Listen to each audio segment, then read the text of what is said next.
مجمع علماء الصوماليات دالك كونفور أفريقيا أي كلن وقبت جارية الصومالية مجالات جوهانسبرغ كأولو وعيقلين يدان يردا كلن كأي وحا كسو قيب جلي قيبة كمدا علماء الصوماليات دالك كونفور أفريقيا مدح كسعوت جارية الصومالية دان يردا هوينك أقونيهن وحكا براتا جامعة دالكني كونفور أفريقيا dadkii ka hadlay kulanka ayaa sheegay inay muhiim tahay wacyigelinta dhalinyarada Soomaalida majmacana uu qabtay hawl aad u wanaagsan waxgaradkii ka hadlay ayaa iyaga dhankooda sheegay inay muhiim tahay kulamadan oo kale isla markaasna la xasuusiyo dhalinyarada Soomaaliyeed dhaqankooda iyo diintooda jaamacada culumada majmaca culumada Soomaaliya oo ku midoobay madaaris badan oo maxaan raadayay isugu timid shirar badan oo muddo soo socday fikir muddo soo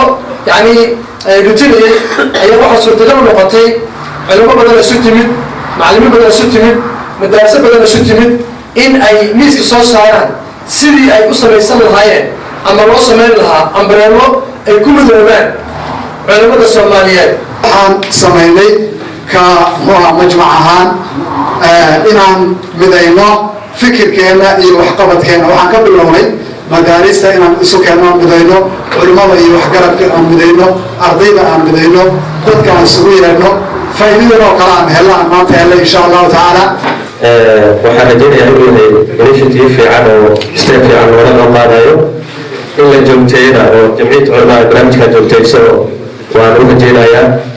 وحكوا جينا يا بروفيسور كلام سيف عنه وفاعل سنة وقت جسنا أنا وزميلنا. شيخ والبقى النجوه رسيله ودادي صحراء حيث النبي محمد صلوات الله وسلام عليه ونوجهه نقول بقى مدينة يا عالمنا وحكيلين لنا تاجرنا انت قلت تاجرتهين واعتصموا بحبل الله جميعا ولا تفرقوا.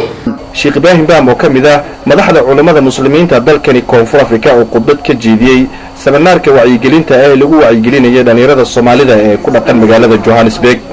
gudoomiyaha majmaca culimada Soomaaliyeed ee dalka Koonfur Afrika Sheikh Hamza oo kamid ah dadkii ka hadlay isla markaasna soo qaban qaabiyay Siminaarkan wacyigelinta ah ayaa sheegay inay muhiim tahay in dhalinyarada Soomaaliyeed lagu wacyigeliyo barashada diintooda iyo dhaqankooda walaaliyaal majmaca culimada Soomaali markaysa waxyaalaha ay awal shay maanta ay niyeysatay oo niyadoodu u yahay ummadda muslimiinta khaasatan ummadeena Soomaalida inaan mid naqano inay mid noqdaan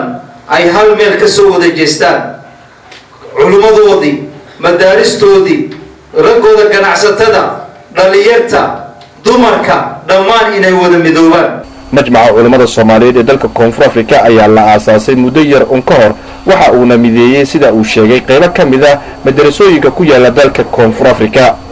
Ceyduruus Abdi Xasan TV caalamiga Universal Johannesburg Koonfur Afrika